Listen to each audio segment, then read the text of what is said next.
Grocery money. The first snow of the year fell softly on the gray wooden roof in a suburb so far from Bangkok you couldn't see the Chao Phraya even in memory. Kaew, a 28-year-old Thai woman, stood gripping the kitchen window frame, cheeks reddened by the cold and the steam from a pot of potato soup. She stared at half a loaf of bread, 2 eggs, and a frost-burned rack of chicken ribs in the freezer. She recited an inventory in her head: salt gone, milk gone, oil nearly gone, then slid open the narrow drawer by the fridge. Foreign coins clinked together, bright and indifferent. Take this to the supermarket tomorrow. Just food, Michael, her foreign husband, said every Saturday morning. He never forgot to stress, only groceries, understand? No other expenses. No personal spending. Kaew nodded each time, even as her insides burned like a gas stove. When she asked to work, he said, "What for?" "It pays peanuts. You're comfortable at home. Cook and wait for me, that's enough." The words were a lid slammed on a pot too fast, trapping steam until it held inside. She went to the dining table. Michael had left a small envelope, cash enough for meat, veg, and eggs for 5 days. She kept quiet, counted coins with rigid care, and pressed her lips flat so a sigh wouldn't escape. "Maybe you could take more language classes?" She ventured softly. "What for?" "You're not going to work." "I just want to talk to the cashier without awkwardness." Pointing works. Don't make life complicated. He chuckled as if this were a trivial comedy. She swallowed her shame. Back home she'd walk into a pharmacy with ease. Here, she dreamed of saying a word wrong and the whole shop laughing.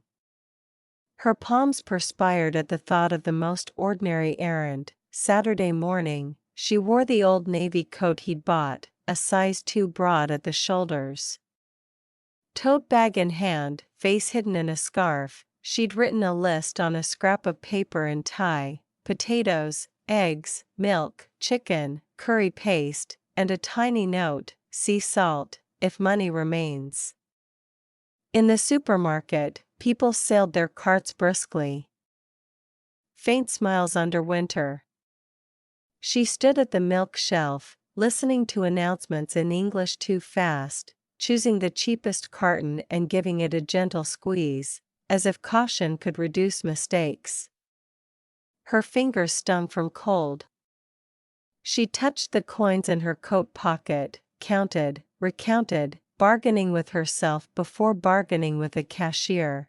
At the counter she placed each item carefully, as if arranging a ritual. When the total lit up digit by digit, she felt herself being weighed like produce. She poured out the coins. The clink against the counter was the same sound as the drawer at home. "Loyalty card?" the cashier asked. She shook her head, offered a shy smile. "Okay." The cashier replied, polite and neutral, the big city's indifference to strangers. No mockery, no scorn. Still, Kaew's heart jerked. She walked back through chimney breath and snow on branches like frozen tears. She thought of her mother in Bangkok, of steaming jasmine rice and the rattle of bus 8, and then of Michael's phrase, "comfortable at home," a sentence that never asked who was comfortable. The house was spotless. The dining table's glossy reflection caught candlelight for Michael's birthday dinner with colleagues. He whispered before guests arrived, "Don't talk much, just smile. I'm taking care of you." She nodded, nails digging crescent moons into her palm. From the deep kitchen she carried out a tray of roast chicken and potatoes. Butter and spice filled the room. Michael's friends praised the kitchen, the table, the wine. She smiled, Collecting compliments like pins. What does your wife do? One guest asked politely. Michael laughed. She stays home.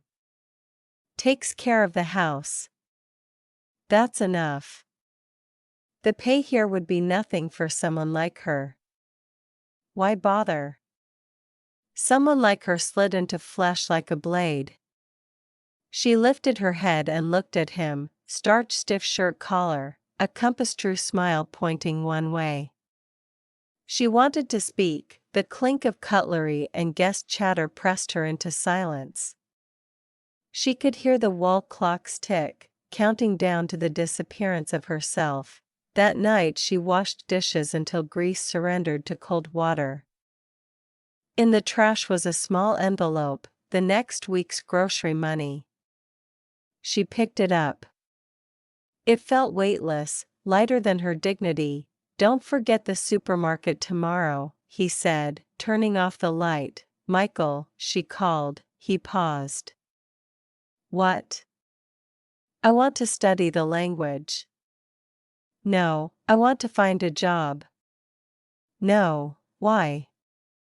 Because you don't need to. A small answer. A brutal one. After his birthday, she woke before dawn. At the kitchen mirror she whispered along to silent YouTube lessons in cheap airline headphones. May I have? Could you please? I'd like to. Her lips trembled like someone rehearsing an escape. When Michael came downstairs, she slid the notebook under the baking tray. She wrote money words, salary, savings, allowance, and underlined freedom so hard the ink bled through. 2 weeks later, she dared to stay out longer. She slipped into the community library when the snow thinned. Showing the foreign ID Michael had helped her get, she earned a warm librarian's smile. One book to start. A slim ESL reader felt like a switch flipping in an engine room. At the long table she met another Asian woman, Li Qin, who'd moved for marriage too. They stumbled in English together, the room warmed. Li Qin mentioned a community center with free beginner classes, kind volunteers, hot coffee. She traced a bus route on paper. Kaew folded the note into the coat lining. Back home, Michael sat on the couch. He eyed the tote. You were gone longer than you should have been. Long lines. Busy store. He checked the pantry like a warehouse foreman. Good. Within budget. He shut the door and looked at her. Remember, just groceries. Don't waste money on silly things like books.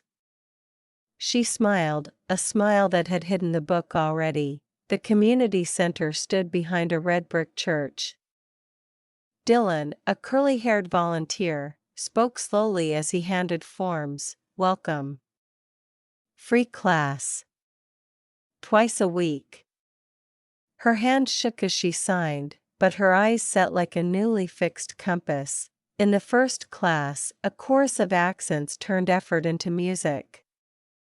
Dylan asked everyone's dream. She nearly stayed quiet, then said, I want to work.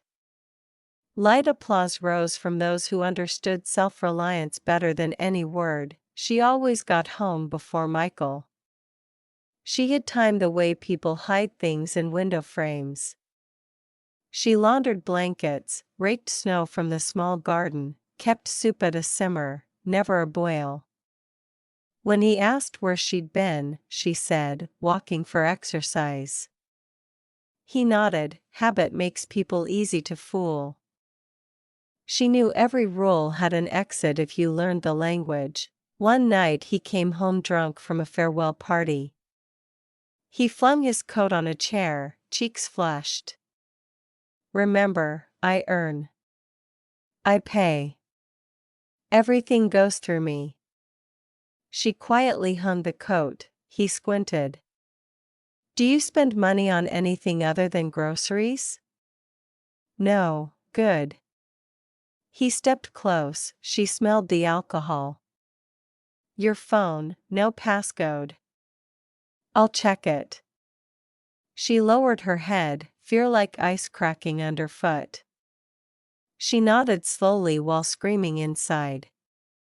She thought of her hidden vocabulary book, the class forms, and the phone number Dylan had written, in case you need help. She knew it by heart like a prayer, when he slept. She crept to the kitchen, poured the leftover beer into the sink. Water roared, masking her heartbeat. She opened the new week's envelope, counted bills, and slid one note beneath a loose floorboard. She did this week after week, collecting breaths and bottles for the day she would drown. Winter dragged on like a ban. She read bus signs now, told the cashier when a discount label didn't match the scanner. From a dollar store, using hidden cash, she bought tiny sticky notes, pasted vocabulary on the inside of every cupboard door. Each time she reached for a plate she read, choice, boundary, savings, dignity, until her pulse steadied. On Saturday we have a workers' rights workshop. Dylan said. If someone forbids you to work, tell us. The law can help. If I try, will there be trouble? The law is on your side more than you think, Dylan said, slowly. But you have to be brave. That night Michael said they'd have dinner with his new boss. She pre-cooked green curry for the next day in case he came home late.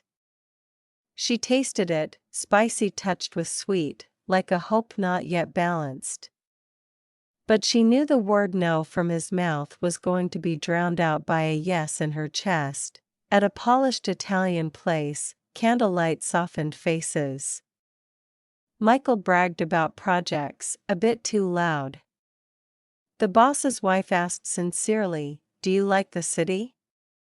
Kaew hesitated, then answered in simple English. "I'm still learning. But I want to work. I want friends." Michael laughed. She's kidding.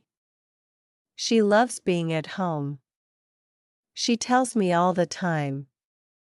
The boss frowned slightly. If she wants to work, help her look. This city needs hard workers. The sentence pinned a new map to the wall.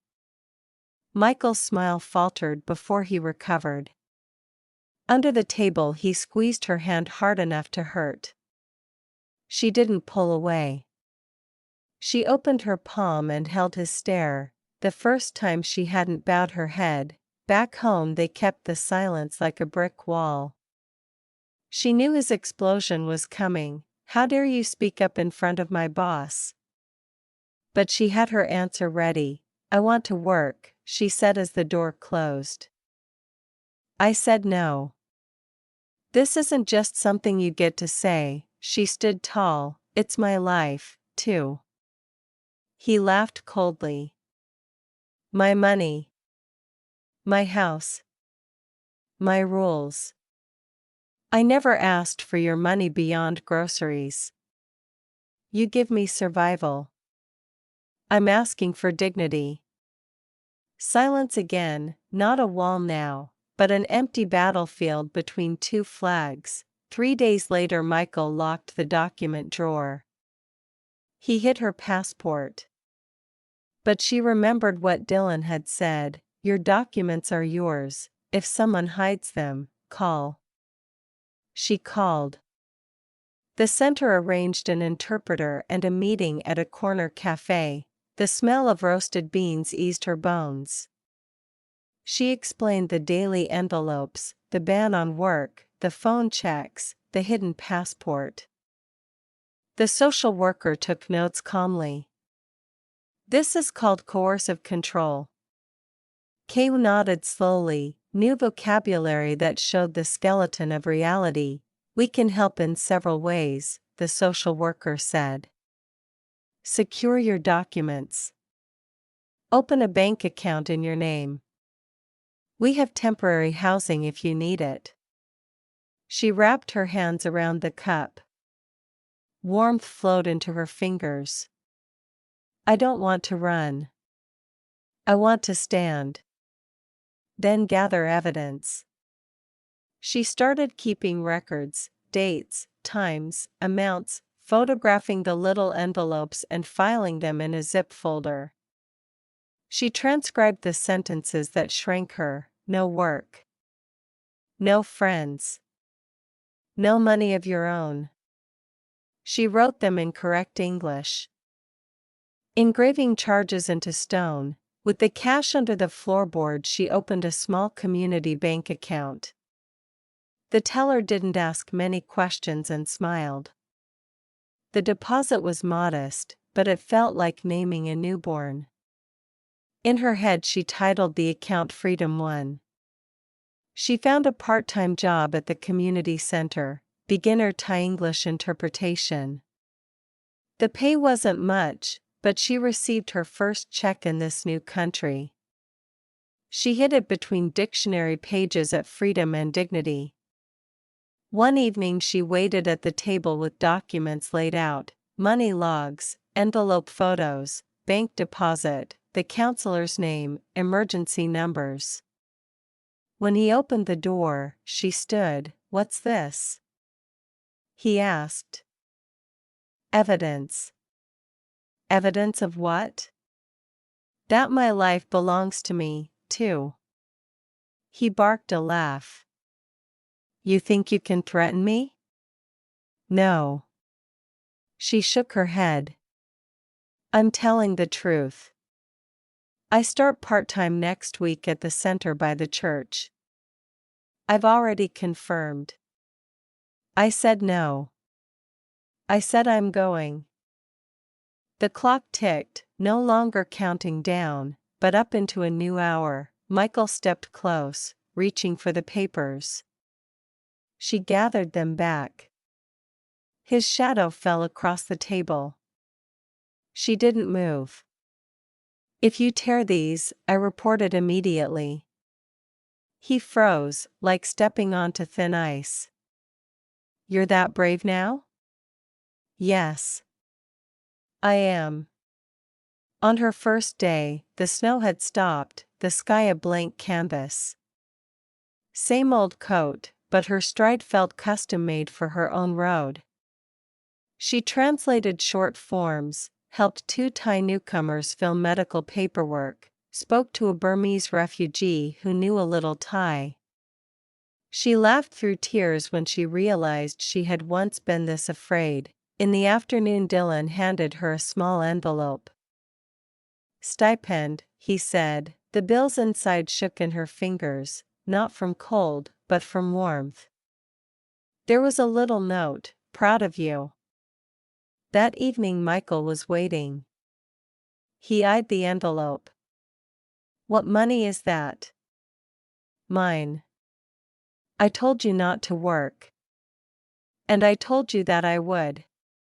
He leapt up, veins raised. I support you. You're my wife. She set the envelope gently on the table. I'm a person, not a weekly expense. Silence again. This time she heard her heart, not in fear but in declaration. If you won't stop, I'll stop the grocery money, he said. You don't need to anymore, she answered at once. From now on I'll buy food with my money. We can share household costs if you're willing to talk. But if you use money as a chain, I'll move out. The words move out stripped the color from his face. She saw fear, of losing control, not of losing her. He clenched his jaw. You have nowhere to go. I do, she said. The center has temporary housing. And I have friends. He stared as if seeing her truly, the straight spine, the unflinching eyes. Negotiations began without ceremony. The next day she placed 3 terms on the table. She would keep her part-time job and increase hours as she wished. He would stop policing her phone and friendships. She would set a passcode. Money would be transparent. She would keep her own account. Household expenses would be shared fairly. Michael read and scoffed. This is a contract. Yes. Between two people, not a boss and a subordinate. He tore the paper. Scraps fell like melting snow. She bent to gather them, then said clearly, "Then there is no agreement. We go our separate ways." She lifted the small bag she'd hidden under the bed since the passport incident, 1 set of underwear, 2 t-shirts, the passport the center helped her reclaim through officials, and her vocabulary notebook. She walked toward the door. The lock clicked like the end of an old legend. "Wait." He shouted. "Don't go." She turned. "If you want me to stay, stop controlling me. Stop yelling. Stop using money as a chain." His mouth hung open. As if realizing that her vocabulary had become sharp enough to cut, she stayed at the shelter for a week. She worked more hours, planned, sent a little money to Bangkok with a letter to her mother. "I'm okay. I'm working. I have friends. Winter isn't so cold with people who understand." She bought a cheap wristwatch with her own earnings, the first thing she'd purchased without explanation. The shine on its face reminded her that time was hers again. She learned basic labor law, the steps to a proper work permit, the truth that marriage is not ownership. One evening Michael came to the center. He sat hunched on a wooden chair, twisting his cap. "Am I wrong?" he asked, voice small. "Yes," she answered without flinching. "But it isn't too late if you're willing to learn." He nodded, voice cracking. "I was afraid you'd leave, afraid people would laugh that my wife works some tiny job." "Your fear isn't my cage." He stared at the floor. "Will you give me another chance?"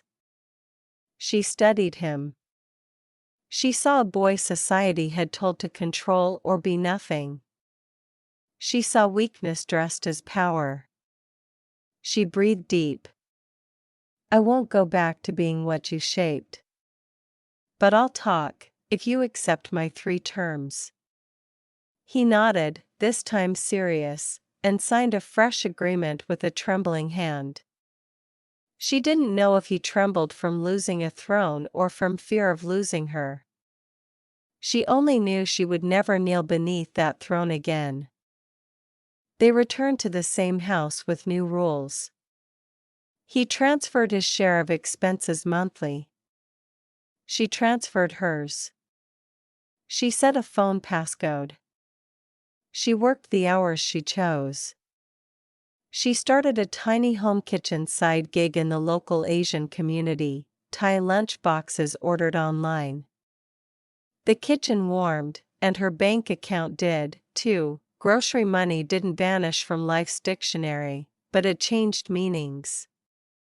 It became something she paid from her own pocket, not a rope around her throat. In the drawer she kept a pink envelope labeled in her handwriting, "Savings, New Dreams." Some nights she still dreamed of getting lost in a giant supermarket, saying the wrong words while everyone laughed. She would wake and hear herself pronounce, "Excuse me. Could you help me?" Clean and steady, and smile into the dark, spring arrived without apology. Yellow blossoms lined the fence. Hanging the tablecloth out to dry, she felt the sun warm the back of her hands. A message from Lichin pinged, "Market run tomorrow?" She replied, "Yes," without seeking permission, Michael stepped out with a trash bag. "I'll take this out." He paused. "Thai place tonight?" "The one you wanted to try, sure," she said. He glanced at her wrist. "Nice watch." "Mine," she said, smiling at the corner of her mouth. "Yours," he repeated slowly, sounding out a new word for the first time, in the little Thai restaurant. Lemongrass, galangal, and kaffir lime leaves perfumed the air. She ordered mild somtam and had him try larb. He sipped water. "Delicious," he said. She laughed lightly. "Who said someone like me can't work?" She asked the ceiling. "No one anymore," he answered. At home she opened the old notebook to the page where freedom was underlined. This time she circled a second word, choice, and wrote the Thai beneath it. She slid a bill into the pink envelope, like topping off a vase so flowers would stand longer, then closed the drawer gently. Life wasn't a sweet romance, it was a steady breath and a straight spine in strong wind. Months passed. The kitchen gig grew into a Thursday catering order for the community center. Dylan requested a full tray of green curry, Lee-Chin helped pack boxes. Sometimes Michael offered to drive deliveries. He no longer said, "Stay home and do nothing," but asked, "Do you need help?" The house is old. Awkward silence softened into the quiet of people learning not to step on each other's space. One night he asked, clumsy but warm, "Do you want to enroll at the community college? Baking? Small business classes?" She paused, not from doubt, but to savor the question that once felt like fantasy. "I do." He smiled awkwardly, kindly. "I can help with the paperwork." "Thank you," she said, then added, "but I'll make the decisions." "Yes," he said. "You decide." On the first day of class, she crossed the lawn in a simple sweater, vocabulary in her earbuds. She thought of herself in that winter kitchen, counting coins, the phrase "groceries only like a wall." She looked up. The sky wasn't spotless, clouds wandered. But the sky's meaning had changed. "Welcome, everyone," the instructor said, smiling. She opened a new notebook. On the first page, one bold Thai word, life. Beneath it, an English word, work, not to prove anything to anyone, but because work was space she chose. After class she stepped outside. Michael leaned against the silver car, tentative smile on his face. "How was it?" "Good." "Hungry?" "Hungry." "Let's hit the Asian market." "Get curry paste." She laughed. "I'll pay. This time, let me." She shook her head. "We'll split." They walked side by side, not a puppeteer and a puppet, not a boss and a worker, but two people learning a shared language. One without the phrase "you're not allowed to work." One where grocery money meant a meal they made together instead of an envelope tossed at her. In her coat pocket was a small pink envelope.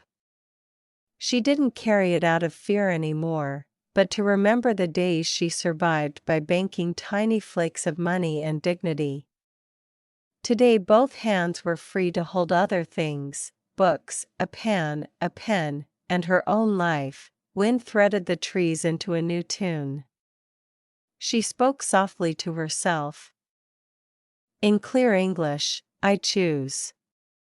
Then she hid a smile beneath her scarf and stepped forward. Along the road she picked for herself, every single step.